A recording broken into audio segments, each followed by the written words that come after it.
테헤란의 심장부, 수백 년의 역사를 간직한 그랜드 바자르의 상점들이 일제히 셔터를 내리고 있습니다. 물건이 없어서가 아닙니다. 팔면 팔수록 손해를 보는 기괴한 상황 때문입니다. 지금 이 순간 이란의 화폐인 리알화는 종이 조각보다 못한 신세로 전락하고 있습니다. 2025년 12월 28일 기준 1달러를 사기 위해 필요한 돈은 무려 142만 리알. 숫자가 너무 커서 현실감이 느껴지지 않으십니까? 10년 전만 해도 3만 리알이면 충분했던 돈입니다. 무려 나시 대배가 폭등한 것이죠. 이건 단순한 경제 위기가 아닙니다. 한 국가의 시스템이 뿌리째 흔들리고 있다는 신호이자 중동이라는 거대한 화약고의 도화선에 불이 붙었다는 경고입니다.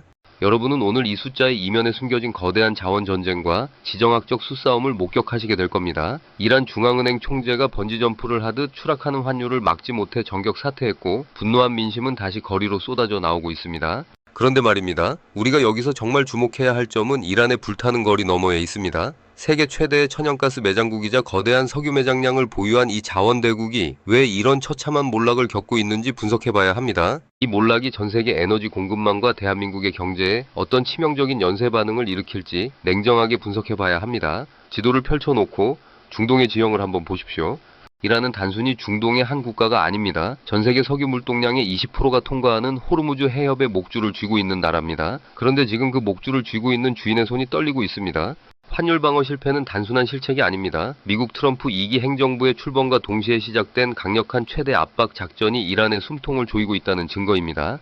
과거의 제재가 이란의 팔다리를 묶는 수준이었다면 지금 벌어지는 상황은 이란의 산소호흡기줄을 쥐고 흔드는 격입니다. 이란 경제의 생명선인 석유 수출이 막히고 달러 공급이 차단되자 리알화 가치는 말 그대로 증발하고 있습니다. 식료품 가격은 1년 만에 70%가 넘게 올랐고 약을 구할 수 없어 생사의 기로에 선 사람들이 부지기수입니다. 테헤란의 상인들이 가게 문을 닫고 거리로 뛰쳐나온 것은 장사를 못하겠다는 아우성을 넘어 절망의 외침입니다. 2022년 히잡 시위가 인권과 자유에 대한 갈망이었다면 2026년을 앞둔 지금의 시위는 배고픔과 생존권이 결부된 훨씬 더 폭발적인 에너지를 품고 있습니다. 여기서 우리는 한 가지 의문을 가져야 합니다. 이란은 왜 이토록 무기력하게 무너지고 있는 걸까요? 이란은 전 세계가 탐내는 자원 부국입니다. 하지만 역설적이게도 그 자원이 이란의 발목을 잡았습니다.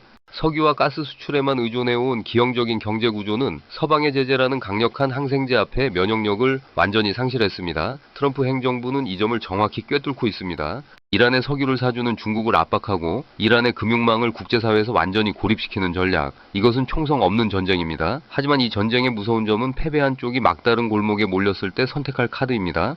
여러분이 만약 벼랑 끝에 몰린 이란 지도부라면 어떤 선택을 하시겠습니까? 얌전히 굶어 죽기를 기다릴까요? 아니면 판 자체를 엎어버릴까요? 지금 이란 내부의 혼란은 지정학적 불확실성을 극대화하고 있습니다. 이스라엘과의 군사적 충돌은 이제 일상이 되었고 대리 세력을 통한 중동 전역의 긴장 고조는 최고조에 달해 있습니다. 이란이 내부의 불만을 외부의 적에게 돌리기 위해 호르무즈 해협을 봉쇄하거나 핵 개발의 마지막 단계를 밟는 극단적인 선택을 할 가능성도 배제할 수 없습니다. 만약 호르무즈 해협에서 단 한 발의 어뢰라도 발사된다면 전 세계 유가는 하룻밤 사이에 배로 뛸 것이고 우리네 주유소 가격표 앞자리가 바뀌는 건 시간 문제입니다. 이건 결코 과장이 아닙니다. 에너지 자립도가 낮은 대한민국에게 이란의 환율 폭락과 내부 붕괴 징후는 곧바로 우리의 밥상 물가와 산업 전반의 위기로 직결되는 중대한 사안입니다. 조금 더 깊이 들어가 보죠. 이란의 리알화 가치가 1달러당 140만 리알을 넘었다는 것은 사실상 화폐로서의 기능을 상실했다는 뜻입니다. 상인들은 물건값을 매길 때 리알화가 아니라 암시장의 달러 시세를 기준으로 삼습니다. 아침에 산빵 가격이 저녁에는 오릅니다. 이런 초인플레이션 상황에서 가장 먼저 붕괴되는 것은 중산층입니다. 이란의 엘리트층과 지식인들은 이미 나라를 떠나고 있고 남겨진 서민들은 분노를 넘어 체념의 단계에 들어섰습니다. 페제시키안 대통령이 시위대와 대화하라고 지시했지만 배고픈 군중에게 대화가 무슨 소용이 있겠습니까? 당장 내 아이에게 먹일 우유값이 2배로 뛰었는데 말입니다. 중앙은행 총재의 사퇴는 결국 현 정부가 이 경제적 쓰나미를 막아낼 능력이 없음을 자인한 꼴입니다. 그런데 이 위기의 이면에는 거대한 강대국들의 수싸움이 얽혀 있습니다. 미국은 이란을 완전히 굴복시켜 중동의 지정학적 지도를 새로 그리려 합니다. 반면 중국은 이란의 값싼 석유를 계속 받아내며 미국의 포위망을 뚫으려 하죠. 러시아는 이란과의 밀착을 통해 우크라이나 전쟁에 필요한 드론과 미사일을 공급받고 있습니다. 즉 이란은 지금 글로벌 패권 전쟁의 가장 약한 고리이자 가장 치명적인 폭발물인 셈입니다. 만약 이란 체제가 내부 시위와 경제 붕괴로 무너진다면 그 공백을 누가 채울까요?